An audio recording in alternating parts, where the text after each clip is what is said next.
Hello students. दृढ़ता success academy online classes में एक बार पुनः आपका स्वागत है। मैं विशाल सर एक बार पुनः आपका स्वागत करता हूं। आज मैं आपके लिए जॉन मिल्टन साहब के से रिलेटेड जो मोस्ट इम्पॉर्टेंट क्वेश्चंस हो सकते हैं उनमें से कुछ महत्वपूर्ण क्वेश्चंस आपके सामने लेकर आया हूं, खासतौर से मेरे उन विद्यार्थियों के लिए जो कि जूनियर सुपर टेट की तैयारी कर रहे हैं। और मैं आपको इस वीडियो के आरंभ करने से पहले मैं आपको बता दूं, ये सभी जो क्वेश्चंस हैं वो आपके किसी न किसी परीक्षा में पूछे जा चुके हैं। जैसे कि परीक्षाओं में बात करूं, टीजीटी, पीजीटी, दिल्ली की परीक्षाएं, आरपीएससी परीक्षाएं, तो ऐसी परीक्षाओं में ये प्रश्न पूछे जा चुके हैं। तो उन्हीं में से महत्वपूर्ण क्वेश्चंस की श्रृंखला में आपके लिए लेकर आया हूँ, सीरीज़ ये। और मुझे पूर्ण विश्वास है कि मेरे जो जूनियर सुपर टेट के स्टूडेंट तैयारी कर रहे हैं उनकी आगामी परीक्षाओं में इनमें से रिलेटेड क्वेश्चन आपके एग्ज़ाम में ज़रूर पूछे जाएंगे। तो आज का हम वीडियो सीधा स्टार्ट करते हैं आपका। और पहला क्वेश्चन मैं आपके सामने रख रहा हूँ। पहला क्वेश्चन है आपका, which of the following works is not written by John Milton. यानी कि आपके सामने चार ऑप्शन हैं और आपको ये बताना है कि मिल्टन साहब ने इनमें से कौन सा वर्क नहीं लिखा है। मैंने इस वीडियो से पहले तुरंत एक वीडियो आपको दिया है, important works of John Milton, और मैंने कहा था उस वीडियो को देते समय कि देखना आप, इन्हीं जो वर्क्स की मैं बात कर रहा हूँ इन्हीं से रिलेटेड क्वेश्चंस मैक्सिमम पूछे जाएंगे। तो देखिए, पहला ही क्वेश्चन आपका पूछा गया कि which of the following works is not written by John Milton. तो आपके सामने ऑप्शन है, A of education, B Areopagitica, C on Shakespeare, और डी एल्मा और the progress of the mind. तो देखिए, ऑफ एजुकेशन मिल्टन साहब ने लिखा है, बी ऑप्शन एरियोपैक्टिका भी मिल्टन साहब ने लिखा, ऑन शेक्सपियर मिल्टन साहब की एक वो पोएम है जो कि सेकंड फोलियो ऑफ शेक्सपियर जो है उसमें इसका साथ में प्रकाशन हुआ है। तो डी ऑप्शन जो है, एल्मा और the progress of the mind, ये जो वर्क है वो लिखा गया है मैथ्यू प्रायर के द्वारा 1718 में। ठीक है ना। तो ये वर्क जो है वो कदापि मिल्टन साहब का नहीं है। तो ऑप्शन डी आपका राइट आंसर है। Now the question number 2H। Question number 2 आपके सामने है, which of the following works is not written by John Milton. इनमें से कौन सा वर्क है जो जॉन मिल्टन ने नहीं लिखा। फिर से देखिए, ऑप्शन बदल गए हैं, क्वेश्चन वही है। On his blindness, on the late massacre of Piedmont, ode on the morning of Christ nativity, और द पैसिनेट पिलग्रिम।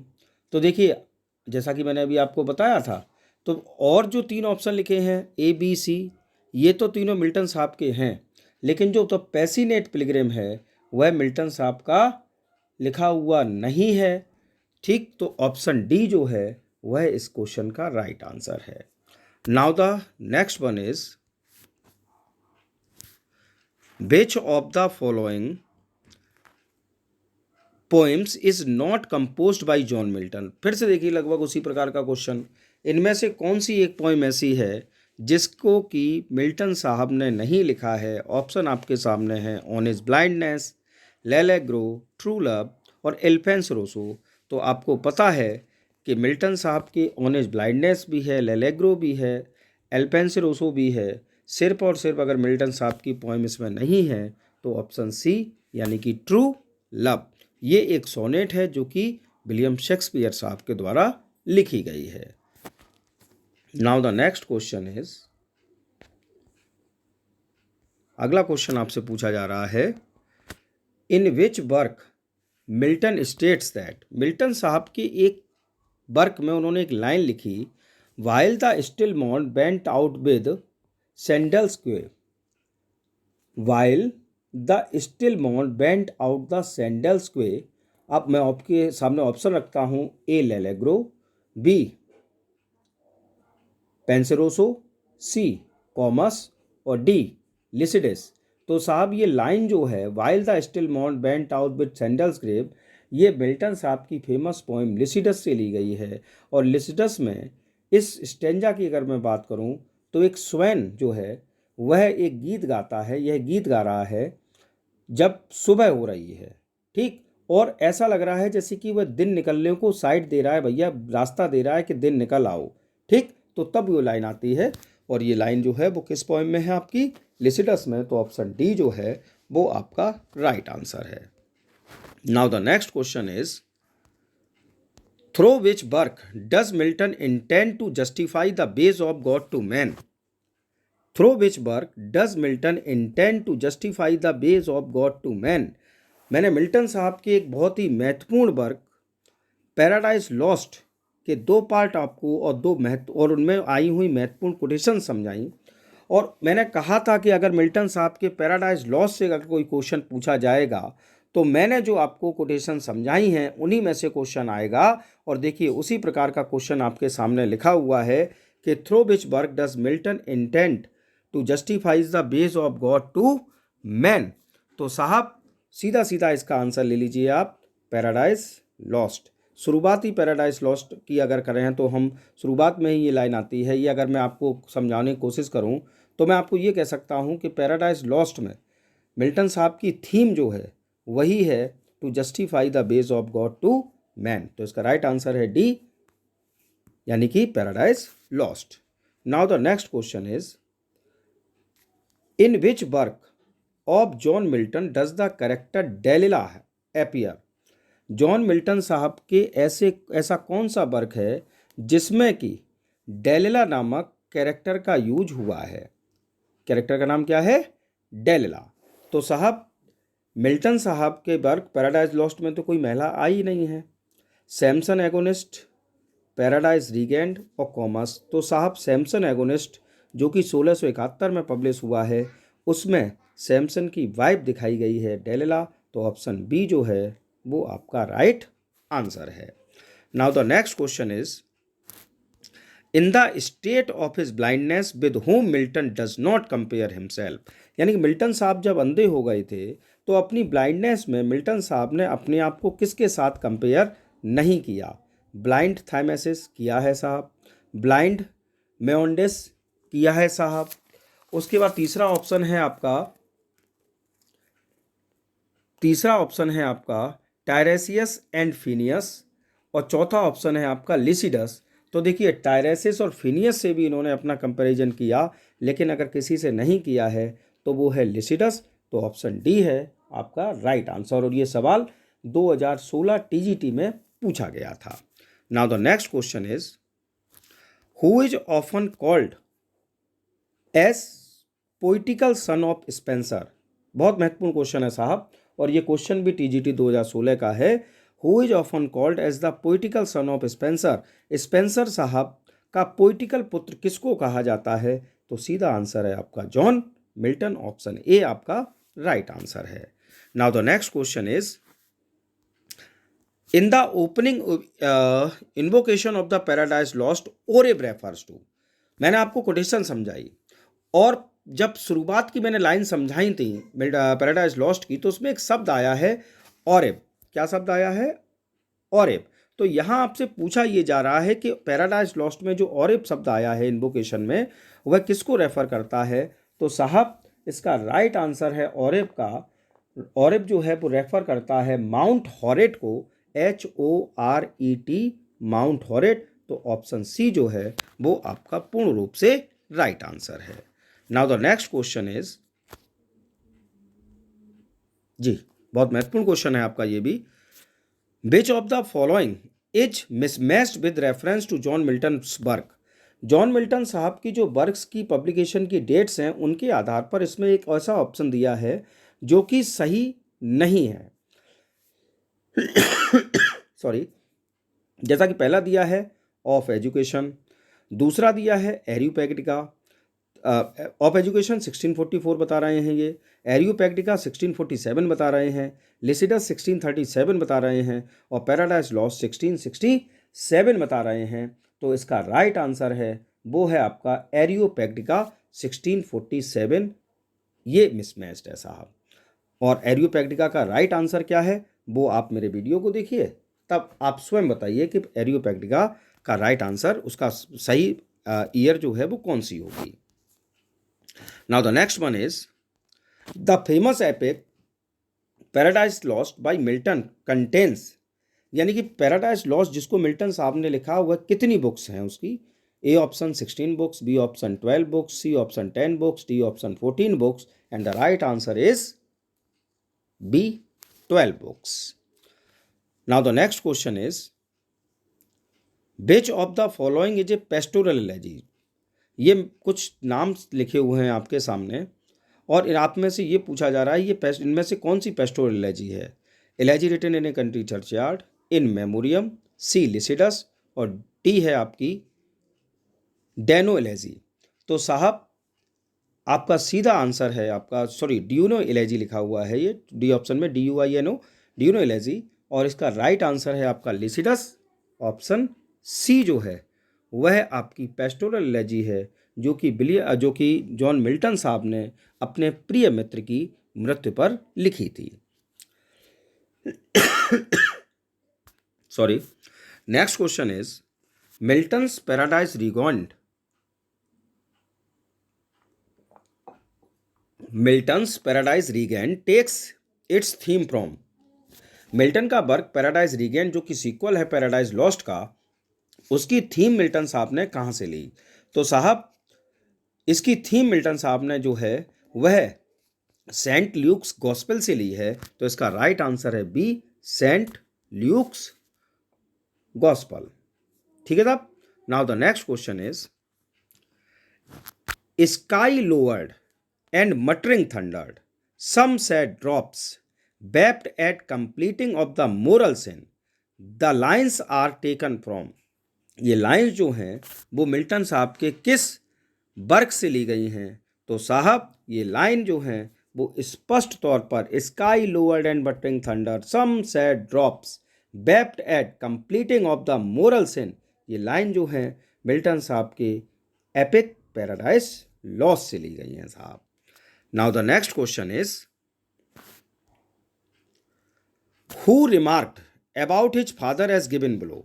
यानी कि यहाँ 4 ऑप्शन लिखे हैं और 4 ऑप्शंस में से आपसे ये पूछा जा रहा है कि किसी एक ने अपने पिता के बारे में ये रिमार्क किया था. अब रिमार्क क्या है वो सुन लीजिए.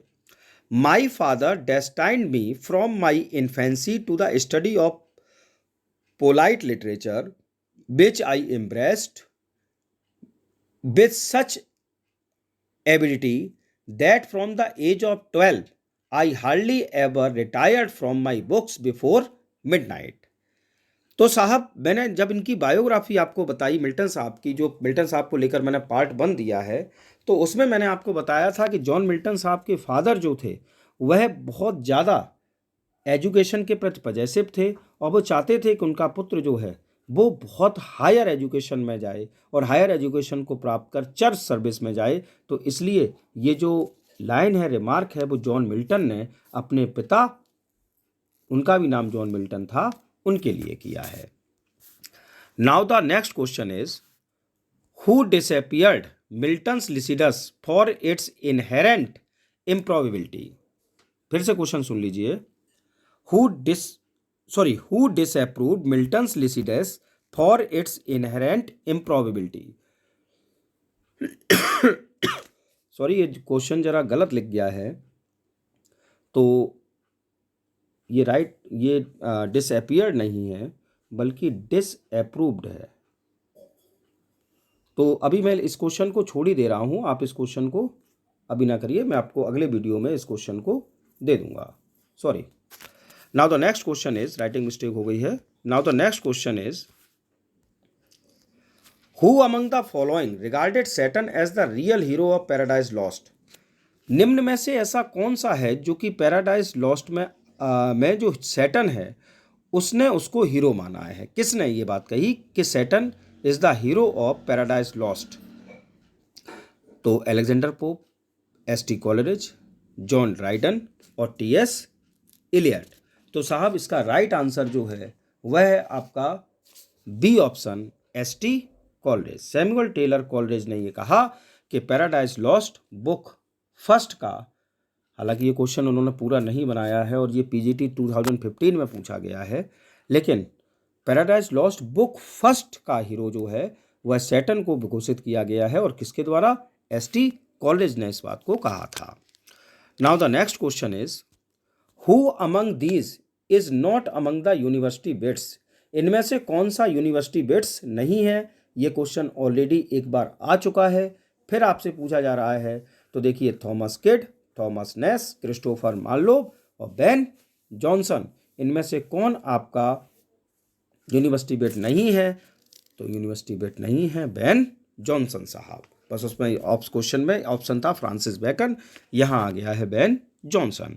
Now the next question is Leviathan is a famous work by. Leviathan जो है वो किसके द्वारा लिखा गया फेमस वर्क है। तो आपके ऑप्शन में आपके सामने रखता हूँ, John Lyly, Francis Bacon, Thomas Hobbes या रॉबर्ट वर्टन। तो साहब लेविथन जो है वह थॉमस हॉब्स के द्वारा लिखी गई एक रचना है जिसका पब्लिकेशन 1651 में होता है।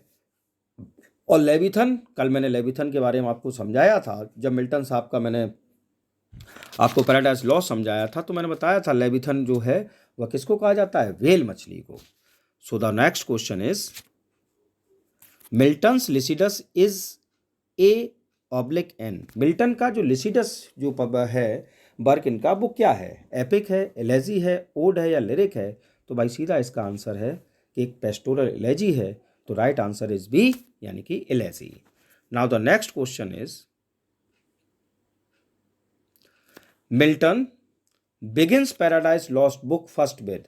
मिल्टन साहब का पैराडाइज लॉस्ट जो है उसकी बुक फर्स्ट का आरंभ काय से होता है, लेमेंट से, शोक से, इन्वोकेशन से, प्रार्थना से, सोलिलोक्यू, अकेलेपन से, मतलब सोलिलोक्यू से, या रेफरेंस से। तो साफ सीधा बात है कि मिल्टन साहब के पैराडाइज लॉस्ट जो कि एक एपिक है उसका आरंभ इन्वोकेशन से होता है। But in me is dark illumine, मैंने लाइन भी आपको समझाई थी। तो म्यूसिस से, ज्ञान की देवी से वो प्रार्थना करते हैं। Now the next question is the word that completes the following lines. आपको लाइन लिखी है, better to reign in hell than serve in dash, sky, heaven, earth और मून। साहब इस क्वेश्चन का आंसर मैं नहीं दूंगा, इस क्वेश्चन का आंसर आपको कमेंट बॉक्स में देना है। और अगर अभी आप इस लाइन को पूरा नहीं जानते हैं तो मैंने पैराडाइज लॉस्ट के बारे में जो लाइन समझाई है उनमें जाकर आप इस लाइन को देख सकते हैं, तो आपको आंसर जो है वो पता लग जाएगा और मुझे भी ये पता लगेगा कि आप कितना पढ़ाई कर रहे हैं और कितने मेरे वीडियोस को देख रहे हैं। Now the next question is, तो इसका आंसर जो है, जो द वर्ड दैट कंप्लीट्स, ये वाला जो है इसका आंसर आपको देना है, इसलिए मैंने क्वेश्चन मार्क लगाकर छोड़ दिया है। Now the next question is Milton is most famous for as. Milton साहब सबसे ज़्यादा प्रसिद्ध किस चीज़ के लिए हैं, नैरेटिव स्टाइल के लिए, ड्रामेटिक स्टाइल के लिए, ग्रांड स्टाइल के लिए या एफोरिस्टिक स्टाइल के लिए। तो साहब मैंने आपको फिर से मैं कह रहा हूँ, मैं सब चीज़ें बता चुका हूँ। मिल्टन साहब फेमस हैं अपनी ग्रांड स्टाइल के लिए, ग्रांड थीम के लिए, ग्रांड स्टाइल के लिए और ग्रांड थीम के लिए मिल्टन साहब फेमस हैं। मैंने कहा भी था आपसे कि आपका क्वेश्चन जरूर पूछा जाएगा इससे संबंधित, तो देखिए क्वेश्चन आपके सामने है। Now the next one is Paradise Lost written in. Paradise Lost जो है वह लिखी गई है, काय में लिखी गई है। तो साहब option A free verse, option B blank verse, option C rhymed verse, option D none of the above. और ये टीजीटी 2011 में क्वेश्चन पूछा गया था and the right answer is blank verse. Right answer is blank verse. तो Milton साहब की पैराडाइज लॉस्ट जो है वो ब्लैंक वर्स में लिखी गई है। Now the next question is Paradise Lost comprises books. अभी क्वेश्चन आ चुका है, पुनः आ गया है, तो साहब 12 books. Now the next question is in which of the following words did Milton promote freedom of speech and oppose licensing censorship. यानी कि मिल्टन साहब ने अपने किस वर्क में प्रमोट फ्रीडम और speech and oppose licensing and censorship को लेकर लिखा है। तो आपके ऑप्शन है पैराडाइज रीगेंड, दूसरा ऑप्शन है आपका एरियोपैक्टिका, तीसरा है आपका इयंकोसुलेस्ट्स और डी ऑप्शन है सैमसन एगोनिस्ट। तो पैराडाइज और रीगेंड और सैमसन एगोनिस्ट तो हो ही नहीं सकता, ये पोइटिकल वर्क हैं, बिब्लिकल स्टोरीज पर आधारित हैं। तो साहब इसका ऑप्शन एरियोपैक्टिका जो है वो बिल्कुल सही है। ये वर्क इसलिए इन्होंने लिखा था। अब नेक्स्ट क्वेश्चन है आपका, when was paradise lost published? Paradise Lost की पब्लिकेशन कब हुई? तो पैराडाइज लॉस्ट की पब्लिकेशन हम सबको पता है 1658 में लिखना शुरू किया, 1665 में पूरा किया और 1667 यानी 1667 में पैराडाइज लॉस्ट की रचना हुई है। Now the next question is, in whose memory did John Milton write? किसकी मेमोरी में जॉन मिल्टन ने ये लाइन लिखी? क्या लिखा है साहब, सुनिए ध्यान से। लाइन आपकी है, Methought I saw my late espoused saint. Methought I saw my late espoused saint. अब ये लाइन किसके लिए लिखी? ओलिवर क्रोमवेल के लिए, मैरी पावेल के लिए, कैथरीन वुडकॉक के लिए या चार्ल्स फर्स्ट के लिए? तो ये लाइन जो है वो मिल्टन साहब ने लिखी है ऑप्शन सी, यानी कि कैथरीन वुडकॉक के लिए, अपनी सेकंड वाइफ के लिए। Now the next question is, by what age had Milton became totally blind? Milton साहब अपनी किस उम्र में पूर्ण अंधे हो गए थे? 34, 46, 44, 56 and the right answer is 44। अगला क्वेश्चन है आपका, when was John Milton born? John Milton साहब का जन्म कब हुआ था साहब? तो देखिए इनका जन्म जो है वो हुआ है आपका ऑप्शन डी, यानी कि 9 दिसंबर 1608 को। अगला क्वेश्चन है, who said that in Paradise Lost book first Milton belongs to the devil's party without knowing it? Milton पर एक बड़ा भद्दा रिमार्क हुआ है और कहा गया है कि Milton belongs to the devil's party without knowing it. आपसे पूछा यह जा रहा है कि ये रिमार्क मिल्टन साहब पर और ख़ासतौर से मिल्टन साहब की पैराडाइज लॉस्ट बुक फर्स्ट जो है उस पर किसने किया? तो आपके ऑप्शन में रखता हूँ Frank Kermode, William Empson, C.S. Lewis या विलियम ब्लैक। तो साहब सीधा सीधा मैं आंसर आपको दे देता हूँ D, William Blake. Now the next question is, the famous line what though the field be lost is not lost is spoken by? देखिए मैंने ऑप्शन भी पूरे नहीं आपके लिए लिखे हैं, मैं क्वेश्चन मार्क सीधा सीधा आपका इस पे लगा दे रहा हूं कि ये लाइन जो है famous line, what though the field be lost is not best is spoken by, मतलब ये लाइन जो है what though the field be lost is not all lost is spoken by, ये लाइन किसने लिखी है? तो साहब आपके सामने ऑप्शन में ज़रूर बोल दे रहा हूँ, हालांकि मुझे बोलना नहीं चाहिए, आपको डायरेक्ट इसके आंसर देने चाहिए। तो देखिए पहला है एडम, दूसरा है ईव, तीसरा है सैटर्न और चौथा है बिलजेबब। तो आपको बताना है इस प्रश्न का उत्तर कि आखिरकार इसका सही आंसर क्या है। तो 2 प्रश्न मैंने आपको दिए हैं इस वीडियो में जिनके आंसर आपको बताने हैं, और इसलिए मैं इनके आंसर पूछ रहा हूँ क्योंकि इनके बारे में मैं आपको विस्तार से पढ़ा चुका हूँ। तो आई होप आपको मेरा ये वीडियो पसंद आया होगा, और विशेष ध्यान रखें आप कि ये जो मैं क्वेश्चंस दे रहा हूँ आप देखिए 16 तारीख को जब आप परीक्षा देंगे और दे रहे होंगे तब आप कहेंगे कि हाँ दृश्या सक्सेस अकेडमी पर विशाल सर ने कहा था कि ये क्वेश्चन आएंगे, और वही क्वेश्चन आए हुए हैं। मेरा वीडियो अंत तक देखने के लिए बहुत बहुत धन्यवाद। अगर आपको मेरा वीडियो अच्छा लगा हो तो प्लीज़ लाइक, कमेंट और शेयर अवश्य करें, और अब तक यदि आपने मेरे चैनल को सब्सक्राइब नहीं किया है तो प्लीज़ मेरे चैनल को सब्सक्राइब करें और बेल आइकन बटन ज़रूर दबाएं, जिससे कि मेरे नोटिफिकेशन जो हैं वीडियोज़ के वो जल्द से जल्द आपके पास पहुंच सकें। Thanks for watching. Good night.